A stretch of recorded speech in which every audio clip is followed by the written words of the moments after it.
하나님께서 오늘 우리에게 주시는 말씀은 열왕기상 11장 14절에서부터 25절까지 말씀입니다. 열왕기상 11장 14절에서부터 25절까지 말씀, 하나님의 말씀을 받들어 봉독할 때에 살아계신 하나님의 음성을 들으시기 바랍니다. 여호와께서 에돔 사람 하닷을 일으켜 솔로몬의 대적이 되게 하시니 그는 왕의 자손으로서 에돔에 거하였더라. 전에 다윗이 에돔에 있을 때에 군대 지휘관 요압이 가서 죽임을 당한 자들을 장사하고 에돔의 남자를 다 쳐서 죽였는데, 요압은 에돔의 남자를 다 없애기까지 이스라엘 무리와 함께 6달 동안 그곳에 머물렀더라. 그때 하닷은 작은 아이라 그의 아버지 신하 중 에돔 사람 몇몇과 함께 도망하여 애굽으로 가려 하여 미디안을 떠나 바란에 이르고 거기서 사람을 데리고 애굽으로 가서 애굽 왕 바로에게 나아가매 바로가 그에게 집과 먹을 양식을 주며 또 토지를 주었더라. 하닷이 바로의 눈앞에 크게 은총을 얻었으므로 바로가 자기의 처제 곧 왕비 다브네스의 아우를 그의 아내로 삼으매 다브네스의 아우가 그로 말미암아 아들 그누밧을 낳았더니 다브네스가 그 아이를 바로의 궁중에서 젖을 떼게 하매 그 누밧이 바로의 궁에서 바로의 아들 가운데 있었더라. 하닷이 애굽에 있어서 다윗이 그의 조상들과 함께 잔 것과 군대 지휘관 요압이 죽은 것을 듣고 바로에게 아뢰되 나를 보내어 내 고국으로 가게 하옵소서. 바로가 그에게 이르되 내가 나와 함께 무슨 부족함이 있기에 내 고국으로 가기를 구하느냐? 대답하되 없나이다. 그러나 아무쪼록 나를 보내옵소서 하였더라. 하나님이 또 엘리 아다의 아들 르손을 일으켜 솔로몬의 대적자가 되게 하시니 그는 그의 주인 소바 왕 하닷 에셀에게서 도망한 자라. 다윗이 소바 사람을 죽일 때에 르손이 사람들을 자기에게 모으고 그 무리의 괴수가 되어 다메섹으로 가서 살다가 거기서 왕이 되었더라. 솔로몬의 일평생에 하닷이 끼친 환난 외에 르손이 수료야 왕이 되어 이스라엘을 대적하고 미워하였더라. 아멘. 오늘 하나님께서 주시는 말씀의 제목은 솔로몬의 강점이 약점이 되었습니다 라고 하는 주제입니다. 하나님의 성전을 건축한 솔로몬, 하나님이 주신 지혜로 인해 어느 누구보다 축복을 받은 솔로몬의 이야기는 열왕기상 11장을 기점으로 완전히 다른 얘기가 나오기 시작합니다. 놀랍게도 솔로몬은 하나님을 버리고 이방신을 섬기기 시작했다라는 것입니다. 더 놀라운 것은 그 솔로몬에게 하나님이 직접 2번이나 나타나셔서 경고했음에도 불구하고 솔로몬이 하나님을 떠났다라는 것입니다. 어제 본문 말씀 9절과 10절에 보면 이렇게 이야기하고 있습니다. 솔로몬이 마음을 돌려 이스라엘의 하나님 여호와를 떠남으로 여호와께서 그에게 진노하시니라. 여호와께서 일찍이 2번이나 그에게 나타나시고 이 일을 대하여 명령하사 다른 신을 따르지 말라 하였으나 그가 여호와의 명령을 지키지 않았으므로, 하나님께서 솔로몬에게 2번이나 나타나셨다라는 것입니다. 그러나 돌이키지 않았습니다. 저는 한국에서 청년들이 밤이 새도록 자신에게 믿음이 없는 것 때문에 성경이 안 믿어져서, 또한 모태 신앙인데 좀 뜨거워지고 싶어서 제발 그 밤에 하나님 제발 한 번만 나에게 말씀하여 주십시오. 제발 예수님 한 번만 나타나 주십시오. 그러면 정말로 제가 잘 믿을게요 라고 기도하는 청년들, 성도들을 수도 없이 보았습니다. 그런데 솔로몬은요, 하나님을 찾지도 않았는데 하나님이 나타나셔서 제발 다른 신 좀 따르지 말고 나만 믿어달라고 2번이나 말씀하셨다라는 것입니다. 그러면 두려워 떨며 우리 인간이 하나님은 살아계십니다, 그래야 되는 것이 정상이 아니겠습니까? 솔로몬이 누구입니까? 하나님의 음성을 들었던 사람입니다. 하나님께 이 세상 사람 중에 가장 큰 축복을 받은 사람입니다. 하나님이 직접 그렇게 살지 말라라고 말씀을 준 사람입니다. 그런데 그런 그가 계속해서 우상에게 절을 했다라는 사실입니다. 도대체 이게 가능하느냐라고 하는 것입니다. 가능합니다. 왜 그랬을까요? 그 당시 솔로몬에게는 굳이 하나님이 필요 없었기 때문에 그렇습니다. 하나님 없어도 나라는 너무나도 잘 굴러가고 있었고요. 솔로몬이 원하는 것은 다 얻을 수가 있었습니다. 온 나라가 돈이 넘쳐났고 흥청망청거렸습니다. 솔로몬이 가졌던 강점은 도리어 하나님을 믿는데 방해가 되기 시작했습니다. 아름다운 레바논의 백향목은 이스라엘의 뽕나무처럼 흔하디 흔하였고 은은 길거리에 돌멩이처럼 흔하였습니다. 이 말씀이 무슨 말씀인지 현대적으로 이해하시면요, 집집마다 롤스로이드가 몇 대씩 있고요, 시장 갈 때 장바구니로 루비똥을 썼다라는 것입니다. 그렇게 나라가 잘 살았습니다. 솔로몬이 무엇만 판결을 내리면 세상 사람들이 다 어떻게 사람이 저렇게 판결할 수 있을까 우러러 보았고요, 각 나라마다 어떻게 하면 솔로몬과 우리가 좀 사돈관계가 되어질까, 어떻게 해서든지 공주들을 보내려고, 시집 보내려고 몰려왔습니다. 그러다 보니 아내가 무려 1,000명까지 되었습니다. 그리고 1,000명에게 모두 장바구니로 루비똥을 주어도 전혀 문제가 되지 않았습니다. 그런데 이 여자들이 문제가 되었습니다. 이쁜 젊은 여자들이, 아내들이 매일 와서 얘기하는 겁니다. 여보, 고향이 그리 없습니다. 고향이 그리워도 못 가는 내 신세 좀 이해하시면 내가 이 고향병 회복할 수 있도록 내가 우리 고향에서 섬겼던 그 신 좀 섬기게 해주세요. 솔로몬이 나이가 드니까 그것을 딱히 거절을 못했습니다.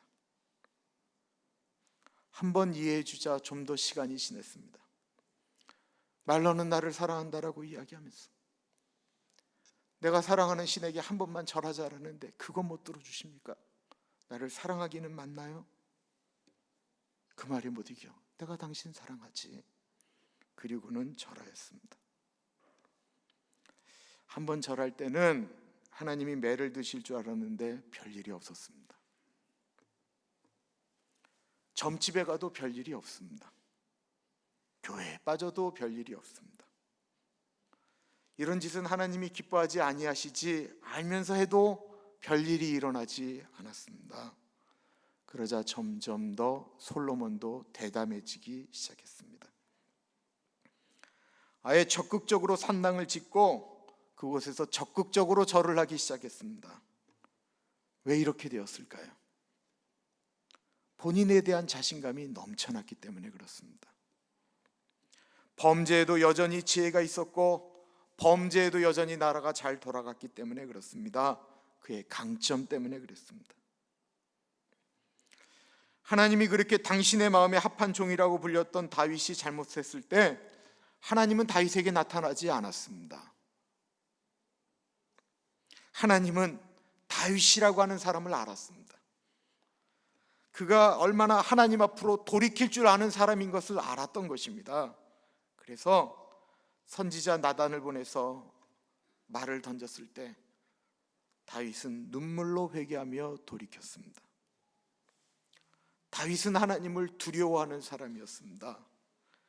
다윗이 하나님의 마음에 합한 이유는 그가 죄를 안 졌기 때문이 아니었습니다. 그는 하나님의 말씀을 들을 때 갈등할 줄 아는 마음과 그 갈등이 일어날 때 그 죄의 문제 때문에 고통하면서 그 말씀에 순종할 줄 아는 사람이었기 때문에 그렇습니다. 다윗은 자신의 부족함을 인정할 줄 아는 사람이었다라는 것입니다. 그런데 솔로몬은 세상에서 제일 똑똑한 사람입니다. 본인보다 그 세상에 지혜를 가진 사람이 없습니다. 그런 솔로몬에게 누가 가서 이야기를 하겠습니까? 그러니까 하나님이 직접 나타나서 말씀을 하시는 것입니다. 그러나 하나님이 직접 나타나 말씀하셔도 듣지 않습니다. 눈에 보이는 것이 모두 잘 되기 때문에 그렇습니다. 아쉬운 것이 없기 때문에 그렇습니다. 그러나 하나님이 솔로몬에게 오래 참으시고 기다리셨던 시간이 지나갔습니다. 하나님이 솔로몬을 징계하기 시작하셨습니다. 성경에는 하나님이 왜 사람을 징계하는가 나옵니다. 사랑하시기 때문입니다. 그대로 두면 완전히 무너질까 봐 아프게 만드셨습니다. 14절 보십시오. 여호와께서 에돔 사람 하닷을 일으켜 솔로몬의 대적이 되게 하시니 그는 왕의 자손으로서 에돔에 거하였더라. 에돔이라는 나라는 없어진 나라인데 그 나라의 왕자였던 하닷을 일으켜 솔로몬의 대적이 되게 하셨다라는 것입니다. 당시 최고의 권력, 지혜, 힘을 가진 솔로몬에게 감히 누가 대적을 할 수가 있겠습니까? 그런데 그것이 가능했다라는 것입니다. 없어진 나라에 이름 없는 왕자가 대적할 수 있게 됐다라는 것입니다. 그 이유를 14절은 이렇게 표현하고 있습니다. 여호와께서 에돔 사람 하닷을 일으켰다라는 것입니다. 하나님이 하셨기 때문에 그 일이 가능해지었다라는 것입니다. 에돔 없어진 나라였습니다. 16절에 보면 다윗 왕 때 군대 장관이었던 요압이 남자는 다 죽여버렸다라고 했습니다. 그런 이름 없는 작은 나라에 한 사람이 평생 솔로몬을 괴롭혔다라는 것입니다. 여기서 우리가 생각해 봐야 될 것이 있습니다. 우리는 솔로몬 같은 강한 사람을 부러워합니다. 무엇이든지 다 할 수 있는 사람입니다. 원하면 뭐든지 가질 수 있는 사람입니다. 그러나 그렇기 때문에 그는 하나님을 버렸습니다. 내가 원하는 대로 되기 때문에 하나님이 필요 없다라고 한 것입니다. 우리는 가끔 우리 자신을 보면 참으로 어리석습니다. 몸도 약합니다. 솔로몬은 아내가 1,000명인데도 잘 살았는데 우리는 한 명 데리고 사는 것도 버겁습니다. 왜 동의들을 안 하세요? 솔로몬은 1,000명의 여자의 이름도 헷갈리지 않고 다 불러줬는데 우리는 몇 명 되지도 않는 손주의 이름도 헷갈리게 부릅니다. 우리는 왜 그렇게 잘 못할까? 내 머리는 왜 이럴까? 이러다가 윗사람에게 깨지고 어쩌다가 무슨 일을 한다고 아내를 도와주면 비켜요, 방해하지 말고 내가 다시 할게요 라는 얘기를 듣습니다. 그래서 우리 남자들은 주님을 의지할 수밖에 없습니다. 그것이 우리의 한계인 걸 어떡하겠습니까? 그래서 여자분들이 남자분보다 오래 사는 게 좋습니다. 남자들은 정말 질그릇처럼 연약합니다.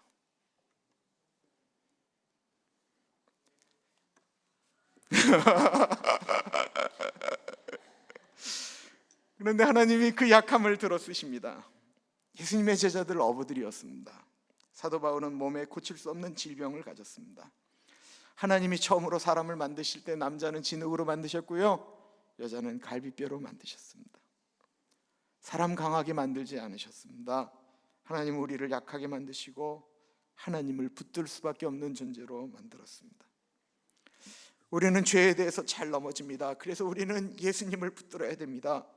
예수님, 저 이렇게 연약한 존재입니다. 저 이렇게 잘 넘어지는 존재입니다. 예수님, 저 좀 도와주십시오. 우리는 그렇게 고백해야 되는 존재입니다. 그러나 솔로몬은 자신의 힘으로 모든 것을 다 할 수 있다라고 생각했습니다. 그는 점점 더 교만해지기 시작했습니다. 교만이 무엇입니까? 하나님 없어도 된다라는 것입니다. 사단이 주는 생각입니다. 교만하면 어떻게 합니까? 자신을 의지하게 되고 돈을 의지하고 사람을 의지합니다. 그러므로 교만한 사람은 점점 더 하나님을 멀리하고 하나님께 기도하지 않습니다. 성경은 교만한 사람을 뭐라고 말합니까? 야고보서 4장 6절에 보면 그러나 더욱 큰 은혜를 주시나니 그러므로 일렀으되 하나님이 교만한 자를 물리치시고 겸손한 자에게 은혜를 주신다 하였느니라. 베드로전서 5장 5절에 보면 젊은 자들아 이와 같이 장로들에게 순종하고 다 서로 겸손으로 허리를 동이라. 하나님은 교만한 자를 대적하시되 겸손한 자들에게는 은혜를 주시느니라. 솔로몬의 대적이 된 하닷은 이집트에서 아주 잘 살았습니다. 그런데 그가 그 모든 것을 다 버리고서 솔로몬을 괴롭히기 위하여 올라왔다라는 것입니다. 21절 22절에 보면 하닷이 애굽에 있어서 다윗이 그의 조상들과 함께 장검과 군대 지휘관 요압이 죽은 것을 듣고 바로에게 아뢰되 나를 보내어 내 고국으로 가게 하옵소서. 바로가 그에게 이르되 내가 나와 함께 있어 무슨 부족함이 있기에 내 고국으로 가기를 구하느냐 대답하되 없습니다. 그러나 아무쪼록 나를 보내주옵소서 하였더라. 하닷은 아버지의 원수를 갚기 위해 좋은 것을 다 버려두고 고향으로 돌아옵니다. 이런 사람은 죽음을 두려워하지 않습니다. 자신의 행복도, 자신의 권리도, 좋은 환경도 다 버렸습니다. 오직 이 사람에게 있는 것은 솔로몬에게 내 아버지의 원수를 갚겠다라는 것입니다. 세상에 이처럼 무서운 사람이 어디 있습니까? 하닷은 신념의 사람이었습니다. 모든 것을 버리고 아예 작정하고 솔로몬을 괴롭히겠다라고 맹세한 사람입니다. 정말로 무서운 사람입니다. 그런데 더 무서운 것이 무엇인 줄 아십니까? 그런 사람을 하나님이 솔로몬을 다스리는 데 쓰겠다라는 것입니다. 하나님이 솔로몬과 함께 하시면 하닷은 전혀 무서운 존재가 아닙니다. 복수심에 불타는 한낱 아무것도 아닌 작은 나라의 이방 사람입니다. 그런데 이 사람을 하나님이 쓰시겠다라고 할 때는 이야기가 달라집니다. 14절에 여호와께서 하닷과 같이 하셨다라는 것입니다.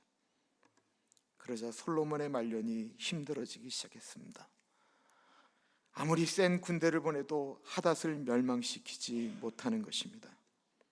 그런데 하나님이 하닷 한 사람만 사용하신 것이 아니고 솔로몬을 다른 방법으로 더 괴롭히기 시작하셨습니다. 23절 보십시오. 하나님이 또 엘리아다의 아들 르손을 일으켜 솔로몬의 대적자가 되게 하시니 그는 그의 주인 소바 왕 하닷 에겔에서 도망한 자라. 이 하닷과 르손이 솔로몬에게 미친 괴로움이 얼마나 큰지 25절은 이렇게 이야기하고 있습니다. 솔로몬의 일평생에 하닷이 끼친 환난 외에 르손이 스리와 왕이 되어 이스라엘을 대적하고 미워하였더라. 솔로몬의 일평생에, 우리 사람의 일평생에 하닷이 끼친 환난이 있었고 르손이 이스라엘을 미워하고 대적했다라고 표현하고 있습니다. 잊을만 하면 두 나라가 솔로몬을 괴롭혔다라는 것입니다. 솔로몬이 하나님이 두 번이나 나타나셔서 경고하셨음에도 불구하고 그는 우상 앞에 절을 했습니다. 그렇게 행동해도 괜찮을 줄 알았습니다. 그런데 그것이 아니었다라는 것입니다. 잊지 마시기 바랍니다. 우리 연약한 존재입니다. 우리 넘어질 수 있는 존재입니다. 우리 하나님 붙들어야 됩니다. 하나님은 죄 짓는 것 같고 막 뭐라고 하시는 게 아닙니다. 죄를 의도적으로 지면서도 하나님 의지하지 않는 것입니다. 죄 져도 괜찮다라고 속으로 생각하는 것입니다. 만약에 그때 하나님이 그 사람을 사랑해서 일평생 괴롭힌다면 어떡하시겠습니까? 일평생 괴롭힘을 당하고 일평생 미움을 받으면 어떡하겠습니까? 솔로몬의 나라는 점점 더 어렵고 고통스러운 일을 당하기 시작했습니다. 이런 솔로몬이 고백한 시편이 있습니다. 아주 유명한 시편입니다. 시편 바로 127편입니다. 여호와께서 집을 세우지 아니하시면 세우는 자의 수고가 헛되며 여호와께서 성을 지키지 아니하시면 파수꾼의 깨어 있음이 헛되도다. 너희가 일찍이 일어나고 늦게 누우며 수고의 떡을 먹음이 헛되도다. 그러므로 여호와께서 그의 사랑하시는 자에게는 잠을 주시는도다.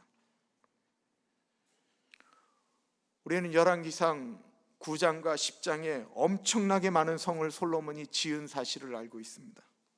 하나님의 성전, 자신의 성전, 그리고 수많은 성들을 쌓았습니다. 그리고 자신의 지혜로 그 모든 것을 다 통치할 수 있다고 믿었습니다. 그러나 그의 인생은 그렇게 흘러가지 않았습니다. 그리고 그가 늙음하게 깨닫기 시작했습니다. 하나님께서 지키지 아니하시면 아무것도 안 된다라는 것입니다. 잘 되는 것 같은데 아니다라는 것입니다. 인생에 있어서 가장 좋은 길은 하나님의 말씀에 순종하며 사는 길입니다. 아브라함이 순종했습니다. 본토 친척 아비 집을 떠나 내가 내게 명령하는 땅으로 가라고 할 때 순종했습니다. 얼마나 두려운 결단이었는 줄 아십니까? 그 결단할 때 그분의 나이가 75세였다라는 것입니다. 모두 미쳤다라고 말할 것입니다. 그러나 그가 그 말도 안 되는 것을 순종할 때 그는 믿음의 조상이 되었습니다. 우리는 가끔 우리가 원하는 것과 하나님이 원하시는 것 사이에서 갈등을 하게 됩니다. 하나님이 원하시는 대로 살면 우리는 꼭 망할 것만 같습니다. 그러나 그렇지 않다라는 것입니다.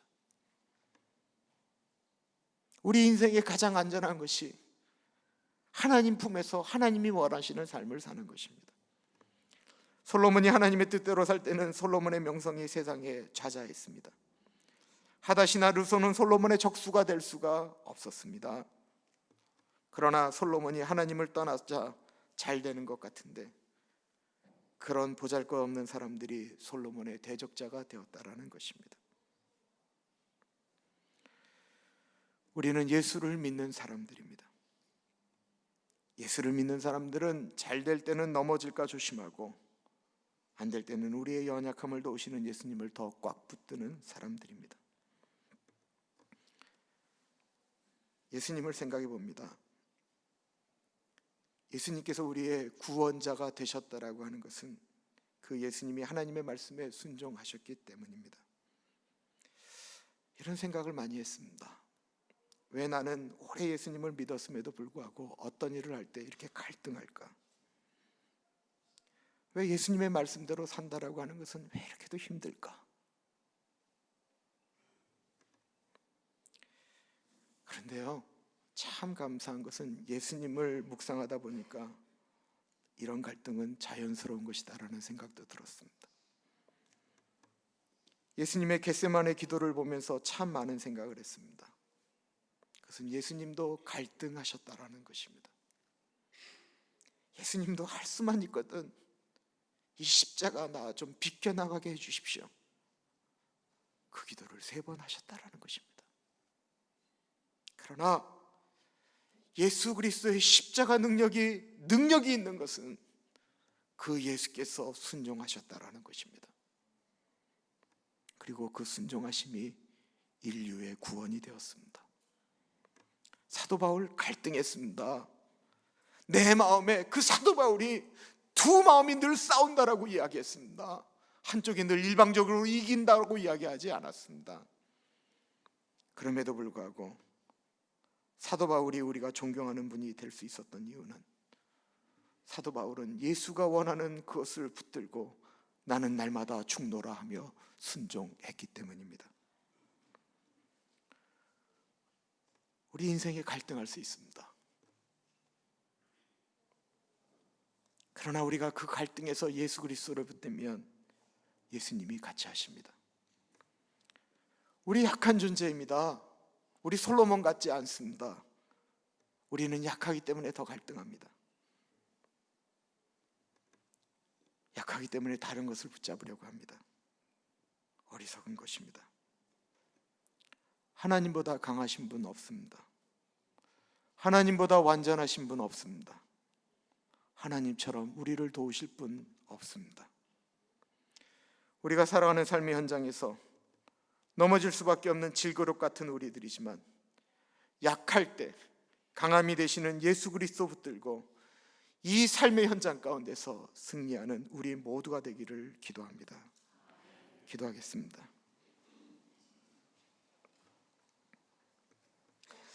사랑의 예수님, 우리에게 약함을 주신 것 감사합니다. 솔로몬은 너무 강하였기에, 너무 똑똑하였기에